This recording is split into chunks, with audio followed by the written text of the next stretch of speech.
In today's video, I want to show you guys how you can easily fix your HDMI problem here on your Grundig TV. For the first step, what we can try to do is that we have selected the HDMI device. Here, make sure that you go on this little button here on the input button. You see this here, arrow to the right, and then click on this, and then here we can easily when we click on this, we can easily select HDMI or HDMI, satellite, and something else. So you see this here satellite, cable, antenna, or when we go down we have here HDMI, and here make sure that you select the right HDMI device. And if you have also or after that HDMI device problems, then make sure that you unplug your HDMI device and then plug it in again. And sometimes also you have to start the HDMI device before. So sometimes a Fire TV stick, make sure that you click on the Fire TV remote, and then you can easily turn this on with this, and then the HDMI is working again.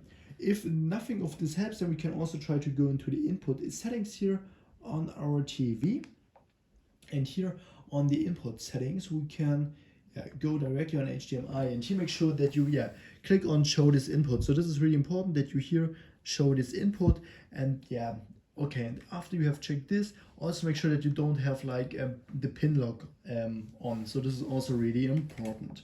Okay, and also we can also do this with HDMI 2 here.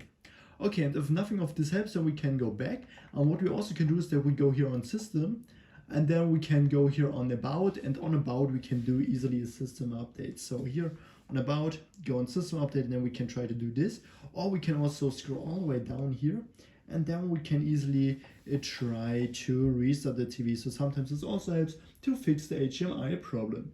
If I could help you with the video, then please leave a like and subscribe, and see you next time.